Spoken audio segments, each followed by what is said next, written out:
Deck the halls with boughs of holly. Fa la la la la la la la la. 'Tis the season to be jolly. Fa la la la la la la la la. Don we now a gay apparel. Fa la la la la la la la la. I won't go on. I won't go on. And I know some of you guys are going to comment about my singing, but it's fine. It's fine. Merry Christmas and a Happy New Year to every single one watching this right now. Really, really appreciate that you took the time out of your busy day or your not so busy days to watch this video right now. So we have a lot of things to talk about. I'm even gonna do a Boxing Day prediction for the Premier League at the end of the video. So you guys stay tuned. Seems like it's a bit colder today. A lot of frost on the car. But let's start this video off by talking about the Zlatan Ibrahimovic statue. Vandalized again by the Malmo fans, they said, after he bought stakes for a rival Swedish club called Hammarby. Zlatan, what are you doing, man? You should have bought stakes in Malmo and not Hammarby, or your statue would have still had its nose. So as you guys can see, they don't play over in Sweden, man. When it comes to loyalty, they don't play. But Sweden national football team has been doing better without the services of Zlatan Ibrahimovic. So that's another, it's another FU by the fans. All right, got some gifts to drop off for my daughter today. And heading to work. I gotta work on a Christmas Day, guys. Yes, I have to work on a Christmas Day. If you don't have to work on a Christmas Day, well, good for you. But I have to work on a Christmas Day. So, start this car up, get the lights on, and let's talk. So Zlatan Ibrahimovic statue has no nose, and if it tells a lie, it won't grow back. It doesn't work like that. Maybe he should just get rid of the statue altogether. But where will Zlatan go? He's 38 years old, still not retired from club football, and he's been linked to a move to Italy, Everton, pretty much every single club in Europe, except the likes of Liverpool and Man City. So, guys, Neymar. Barcelona is said to be going back for Neymar in the summer of 2020. Like, you know what I think about that whole thing? Is Barcelona, why did you let go Neymar in the first place? That's the thing. Why did you let him go in the first place? If you were going to go back for him so soon, you should have did everything in your power to just keep him. Record transfer fee, 222 million paid by PSG, or whatever third-party company chipped in to buy him, and seized Barcelona's prized footballer away from them. But there must be something that could have prevented Neymar from going to PSG. Even maybe Neymar could have prevented himself from going to PSG. But the fact that he didn't want to play on the Messi shadow anymore, he went to PSG where injuries has, plagued his career even more. He has failed to win the Champions League, and he has just fallen out with the fans over there, basically. And Barcelona was going in for him during the summer alongside Real Madrid and the Blaugrana, currently on top of La Liga, want the man again in the summer. Will Real Madrid going for him too? I don't think so. I really don't think Real Madrid needs to. But I would definitely love to see Neymar back play for Barcelona. I definitely admired his days as a Barcelona player more than his days as a PSG player. So Barcelona will have to come up with 222 million euros again, the money that they got from him, and they will need to sell a few players in order to raise, let's say, half of that revenue. So let's wait and see how this one turns out. I'll talk about that in another video sometime in the future. So next thing on the list, Mahrez. Riyad Mahrez, man, has revealed that Fernandinho will be leaving in the summer of 2020. He didn't willfully do it, but they were playing a Christmas contest on Sky Sports, and the interviewer asked Mahrez which City player will be leaving or announced that they'll be leaving at the end of the summer. And Mahrez, I don't know if he was having too much fun or he had something to drink, or this is just typical Mahrez, but he was too overly enthusiastic about what was going on, and he just jumped and said, David and Fernandinho. And then you could see Benjamin Mendy looking at him like, oh man. I made a video talking about the whole thing, so you guys can go check it out. There's a link to the video in the description box. I know a lot of you guys probably saw it already, but it was hilarious as hell. So cat's out the bag. Fernandinho will be joining David Silva, leaving the club at the end of the season. Not good. Very, very key player, and it will be sad to see him go. But Mahrez, man, you got to do better than that in terms of keeping secrets. Come on. Someone even said in the comments, that's why his ex-girlfriend left him. Can't keep secrets. Can't keep bedroom secrets at all. Mahrez, you kiss and tell, bro. So, next one to talk about. Tottenham Hotspur has banned a supporter. They have banned a supporter, I think, for racial abuse. Oh, no. Tottenham Hotspur banned a supporter for the supporter threw a cap at Kepa. That rhymes, right? They threw a cap at Kepa, and that supporter got banned. I don't think he's banned for life because I don't think it was anything racial. Just banned for throwing the cap, but the article didn't say for how long. But Tottenham Hotspur are claiming that they can't find anybody. They can't find anybody responsible for the racial abuse of Antonio Rudiger. They said they spent hours sifting through CCTV footage and they still can't find any evidence. They brought in lip readers. They can't find any evidence. I don't know, bro. I don't know. There was racial abuse in the stadium.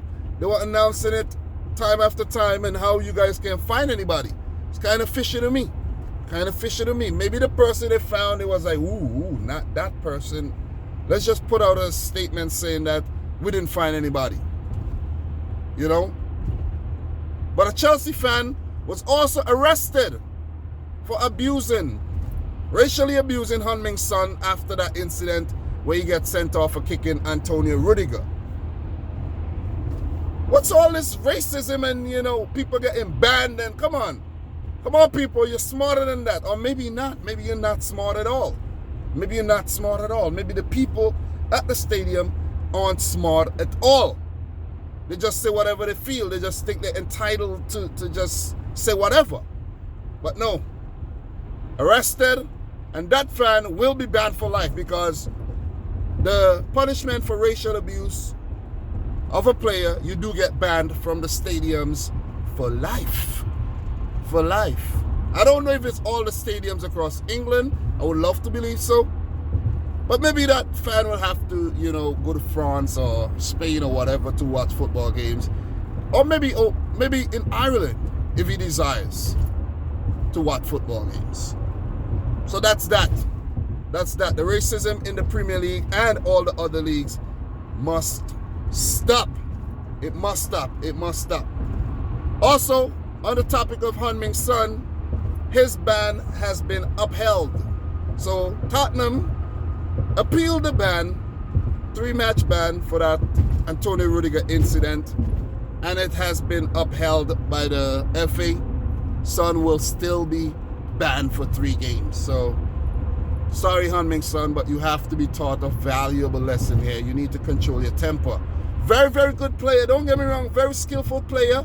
I didn't even get a chance to talk about the goal he scored the other day when he ran all the way from defense straight up and bang it past the goalkeeper. That was a hell of a goal. That was, and that goal had Mourinho saying Sonaldo. I was like, oh, wow, that's crazy. He's just said Sonaldo. Mourinho just said Sonaldo. That's nice. That is nice.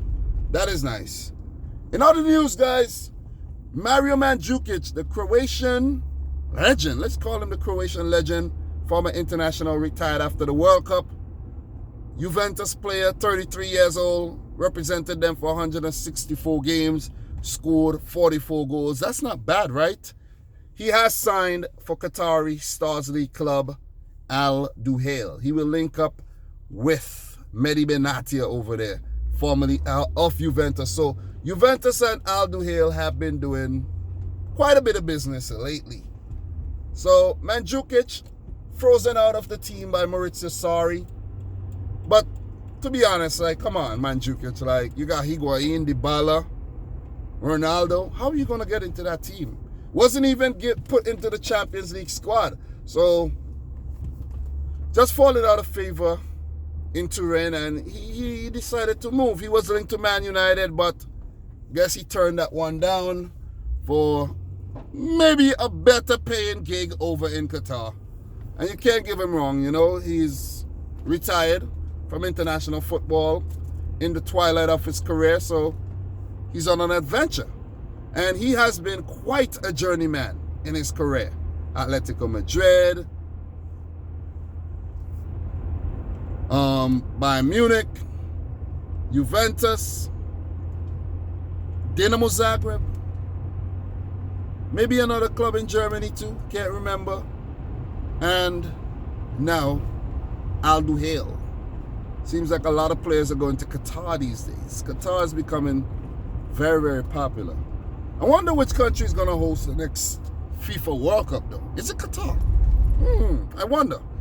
But in other news, Alan Pardew, former Crystal Palace, West Ham, former West Bromwich Albion manager, well known in England, has joined struggling Dutch club ADO Den Haag. I don't know if I'm saying that name correctly, but ADO Den Haag.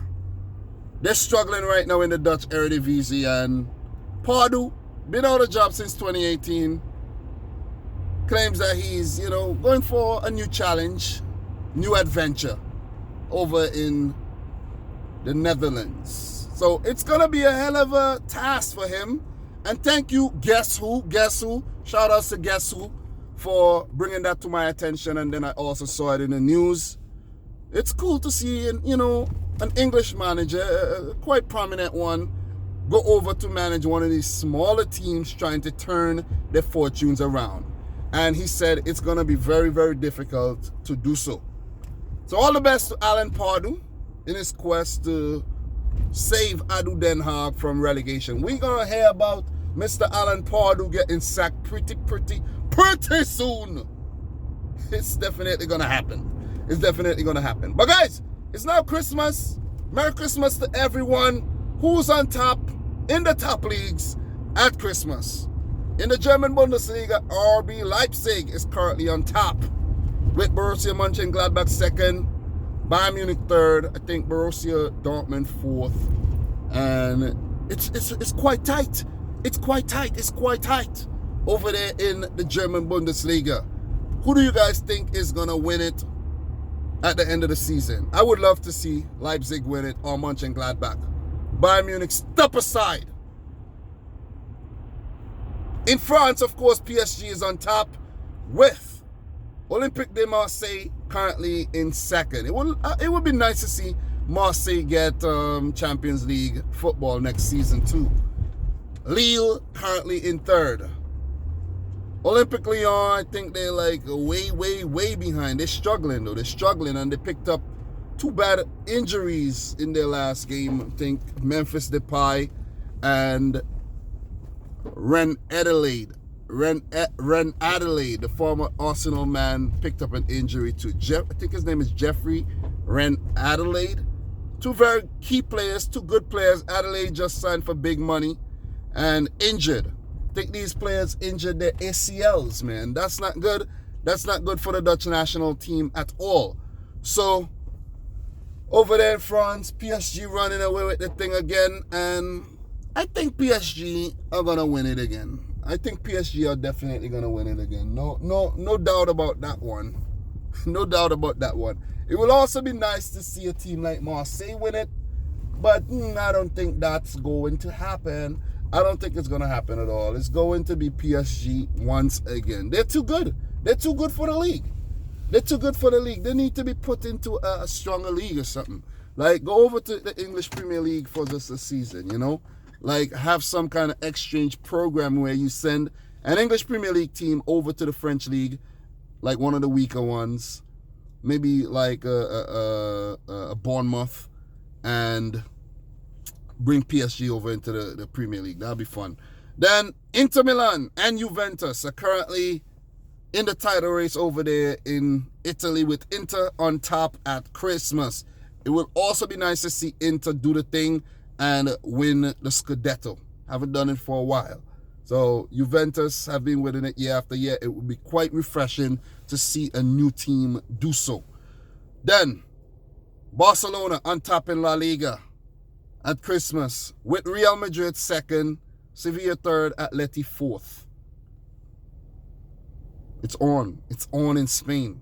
Real Madrid ain't playing no games, have only lost once. Barcelona have already lost 3 times. It's good. It's good over there. It's good. I got to check out La Liga a bit more often. Seriously. Definitely. Seriously and definitely. Then in the championship, guys, West Bromwich Albion and Leeds are running away with the top 2 spots. Think about 10 points ahead of the rest. This is good. I hope they can keep up the momentum, because there's a lot at stake. There's a Premier League spot at stake. Last year, I remember Leeds were doing so well, and then they fell off. Third, the last time I checked, third, Sheffield Wednesday. Guys, could we have 2 Sheffield clubs in the Premier League? You know, 3rd to 6th have to fight it out for that one spot. But it'll be crazy if Sheffield United and fucking Sheffield Wednesday are in the Premier League. The Steel Derby. That would be crazy. That'd be crazy. That'll be crazy. The way Sheffield are playing right now, it'll be fun to see. Definitely will be fun to see. And finally, Liverpool on top at Christmas. Could they keep the momentum up and win it? They won top of Christmas last year, didn't win it. City second, Leicester third. No, wait. Leicester second. City third. Chelsea fourth. Oh, man. Almost screwed that one up. Think Sheffield fifth, Wolves sixth, Wolves fifth, Sheffield sixth, Tottenham seventh. Think there's United eighth, there's Newcastle ninth, Arsenal 10th, something like that. But guys, predictions, quick predictions before I go. I'm running late, but quick predictions before I go. Tottenham versus Brighton. Tottenham, I'm going to go for Tottenham, but it would be nice to see Brighton pull off an upset there. Bournemouth versus Arsenal. Oh my God. Arsenal on the road. Mikel Arteta's first day in charge. First official match in charge, I should say. I'm going to go for an Arsenal win here. That new manager syndrome where they do well. Yes. Sheffield versus Watford. I'm going to go for a draw here. Sheffield at home haven't been playing too well at home. Watford under the new manager Nigel Pearson. New lease on life. I'm going to go for a draw here. Chelsea versus Southampton. I'm going to go for Chelsea win. Stamford Bridge. Villa versus Norwich. 2 struggling teams. I'm going to say Villa take this one. Palace versus West Ham United. I'm going to go for a draw in this one. Everton versus Burnley. I'm going to go for a win for Carlo Ancelotti at home at Goodison Park in his first match. Then Man United versus Newcastle United. Newcastle on the road. I'm going to go for a big, big win for Newcastle. Sorry, Man United.